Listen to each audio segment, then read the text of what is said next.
Porventura, as consolações de Deus te são pequenas? Ou alguma coisa se oculta em ti? Jó 15, verso 11. Estas são as palavras de Elifaz, um dos 3 amigos de Jó que se atrapalhou terrivelmente com o seu caso. Suas palavras não devem ser desprezadas, pois eram homens na primeira linha de conhecimento e experiência. Elifaz diz: conosco estão os homens de cabelos grisalhos e muitos idosos, muito mais velhos do que o teu pai. Seus erros não foram erros superficiais de tolos, mas o raciocínio profundo de homens de luz e liderança. Suas declarações são, pelo menos, iguais a qualquer coisa que nossos próprios homens eruditos possam ter a dizer sobre o mesmo problema. Por mais errado que Elifaz possa ter estado em referência a Jó, e em referência a ele suas observações foram grosseiramente injustas, ainda assim, muitas delas estão corretas em si mesmas e podem ser utilmente aplicadas a nossos próprios corações. Visto que Elifaz, neste versículo, não ensina nenhuma doutrina, mas apenas faz 2 perguntas penetrantes, ele não pode nos enganar. Na verdade, ele pode nos prestar um bom serviço. Que Deus, o Espírito Santo, nos capacite a considerar essas questões para que possamos tirar proveito disso. O texto está na forma de uma pergunta, e seu sentido tentarei esclarecer por meio de outras perguntas, cada uma das quais terá uma relação prática conosco. A passagem, no original, provou ser difícil de traduzir, mas acho que em 4 questões posso expor a essência dos significados nela encontrados.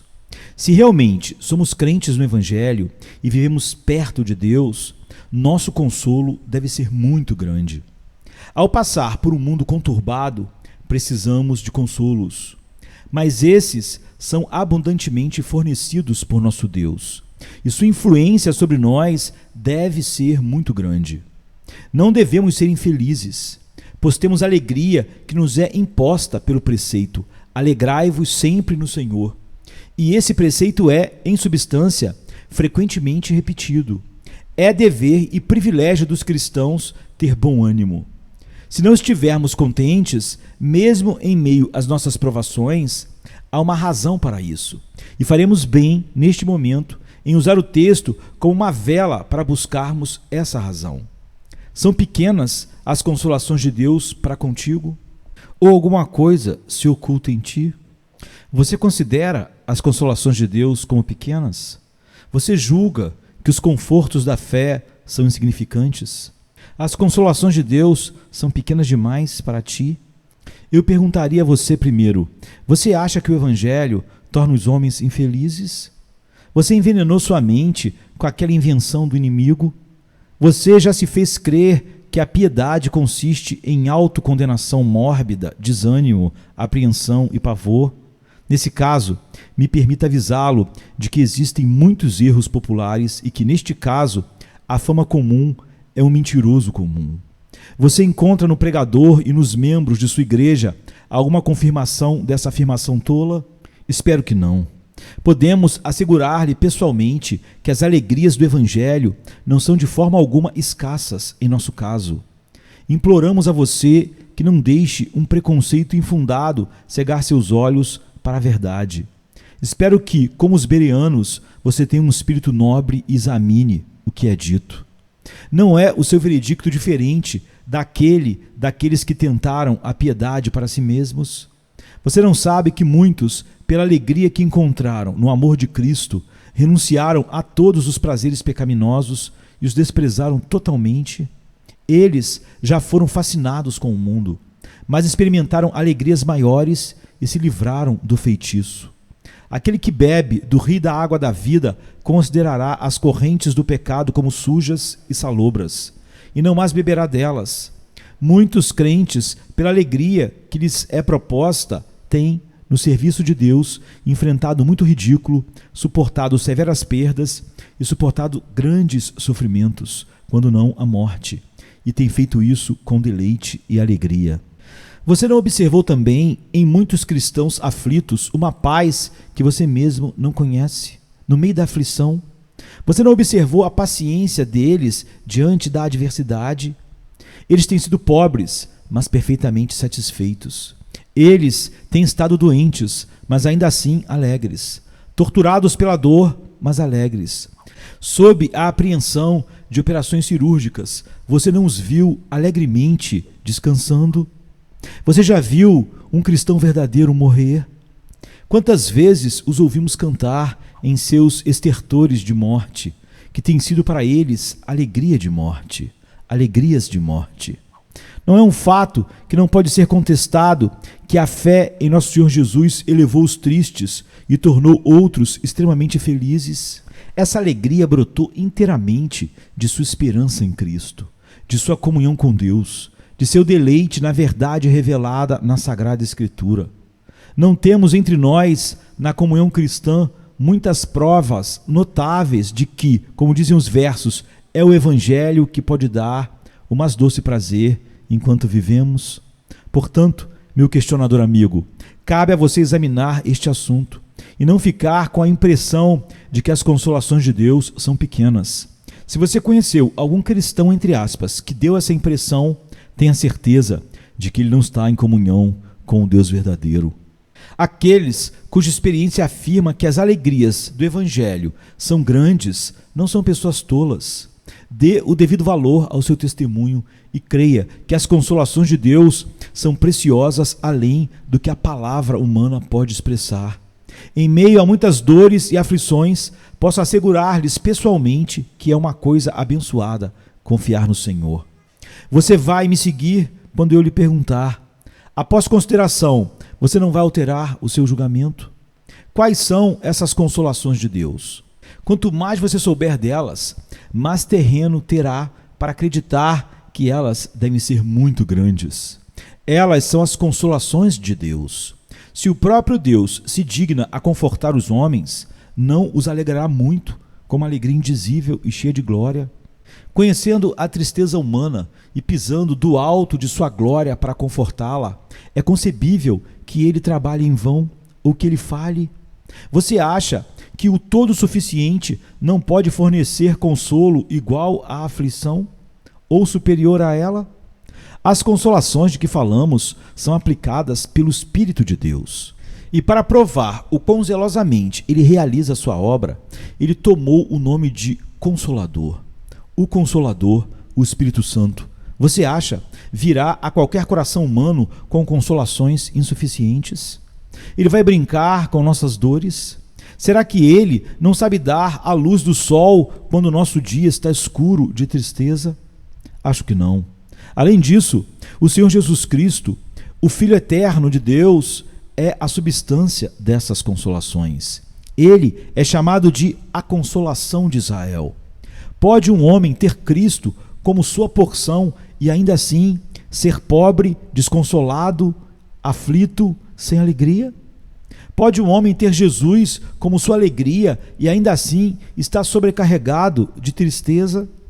Ele não poderia perguntar: por que estás abatida, ó minha alma? Não posso nem por um momento sonhar com um Cristo sem alegria. Veja novamente, meu amigo, essas consolações de Deus lidam com a fonte da tristeza. De onde veio a maldição, senão do pecado do homem? Jesus veio para salvar seu povo de seus pecados. Aqueles espinhos e cardos que agora rasgam nossa carne não são os frutos naturais da terra como Deus a criou. O pecado semeou tudo isso. As consolações de Deus tratam do pecado. Quanto à culpa em que incorremos e ao castigo inevitável, ambos são removidos pelo perdão total e gratuito. Jesus carregou a culpa do pecado e colocou tudo de lado com sua morte na cruz. E, em consequência, o pecado pode ser apagado. Não é este o maior de todos os consolos? O consolo de Deus? Quando nos apegamos a Jesus e recebemos o perdão, a aflição pode permanecer, mas o pecado se foi para sempre. E, portanto, a própria aflição perde sua amargura. O pecado reinando no coração é a morte da paz. Mas o destronamento do usurpador está previsto e, portanto, outro consolo divino está aqui. Até obtermos o domínio sobre o mal, devemos nos sentir desconfortáveis. Mas as consolações de Deus nos asseguram de um novo coração e de um novo espírito reto e de um poder supremo e divino que entra na natureza do crente e subjuga, destrói e, por fim, aniquila a propensão para o pecado. Não é um consolo rico e raro? O conforto que nos deixou sob o poder do mal seria um conforto perigoso.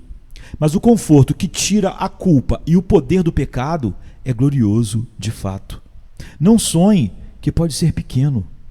Lembre-se também que as consolações de Deus nos revelam uma razão para a tristeza quando é permitida que ela permaneça. Há uma necessidade de estarmos pesados. Sabemos que todas as coisas contribuem juntamente para o bem daqueles que amam a Deus, daqueles que são chamados de acordo com o seu propósito soberano. Se o sofrimento é um fogo, as consolações de Deus nos asseguram que é um fogo que nos purifica, que só consome nossas impurezas. Você não acha que os frutos confortáveis da justiça que são produzidos naqueles crentes que são exercitados por provações são a fonte de grande conforto para os aflitos do Senhor? Uma vez que tudo o que eu encontrar irá trabalhar para o meu bem, diz o hino, o amargo é doce, o remédio é comida. Outra reflexão alegra docemente o coração daquele que foi provado durante sua tribulação, a saber, que ele tem um camarada nela. Não estamos passando pelas águas sozinhos. Temos um companheiro que sofre, de quem lemos, em todas as suas aflições, ele foi afligido. Nosso Senhor bebeu há muito tempo daquele cálice que bebemos. Ele conhece o aguilhão da traição, o aguilhão da calúnia, a saliva do desprezo, pois ele foi tentado em todas as coisas como nós. Muitos de nós consideramos isso um conforto iminente. Você não acha que deve ser assim? Não é verdade que muitos homens, ao som da voz de outro, foram saudados na escuridão da noite ao seguir um caminho perigoso? A presença de alguém mais forte e mais sábio como guia não foi o bastante para remover todo o medo? Se o Filho de Deus estiver conosco, certamente haverá um fim para todo tipo de medo. Ele não usa isso como sua própria nota de alegria, dizendo: não temas, porque eu estou contigo. Além disso, as consolações de Deus estão também na direção das compensações. Você ouve a vara, sim, mas esta é a pequena desvantagem da filiação celestial, se é que realmente é uma desvantagem. Você se tornou um filho de Deus e que filho há a quem seu pai não corrija? Você é um herdeiro de Deus, co-herdeiro de Jesus Cristo e, ao aceitar a herança, não aceitará com alegria a cruz com ela, visto que faz parte da implicação? É verdade que você tem uma tristeza especial, mas então você tem a natureza real, da qual essa tristeza sagrada é uma testemunha. Deus deu a você uma natureza que luta contra o mal. Daí essas lágrimas. Você seria da semente da serpente e teria sua carne tão farta quanto pó? Você não preferiria muito mais ser da semente da mulher e ter seu calcanhar machucado? O que é o hematoma do calcanhar em comparação com o domínio eterno ao qual essa semente está predestinada? Compensações abundam em todos os casos de problemas, e isso é uma abundante consolação para aqueles que são filhos de Deus. Você perdeu seu filho, mas acredita na ressurreição. Você vai morrer sozinho, pode ser, mas você se levantará novamente do pó. Você perdeu sua propriedade, mas você é um herdeiro de todas as coisas em Cristo Jesus. Você foi perseguido, mas nisso você se alegra como participante dos sofrimentos de Cristo. As compensações do pacto da graça são tão transbordantes que chamamos nossos problemas de leves aflições que duram apenas um momento. E eles produzem para nós um peso de glória muito maior e eterno. Além disso, há um consolo com o qual termino, não porque tenha completado a minha lista, mas porque o tempo não me permite aumentá-la.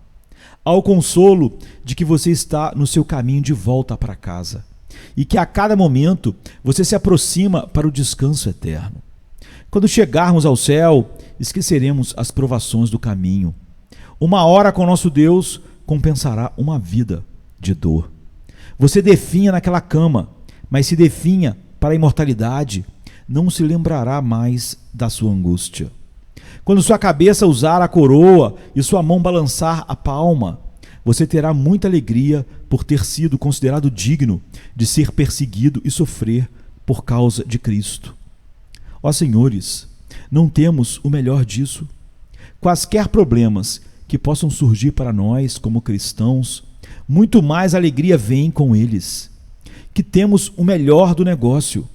Desistimos de gotas de prazer venenoso, mas mergulhamos em rios de alegria inefável. A alegria do cristão supera de longe o melhor que a terra pode oferecer. A graça é o amanhecer da glória. A fé traz o céu até nós, enquanto o amor nos leva até o céu. Os frutos celestiais são colhidos em solo terreno por aqueles que procuram o maná, o pão do céu. Comecemos a canção que com vozes mais doces continuaremos, mundo sem fim por toda a eternidade.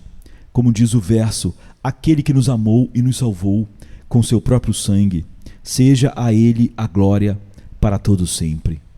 Ainda assim, temo que haja alguns para quem parece que as alegrias do Evangelho e as consolações de Deus sejam pequenas.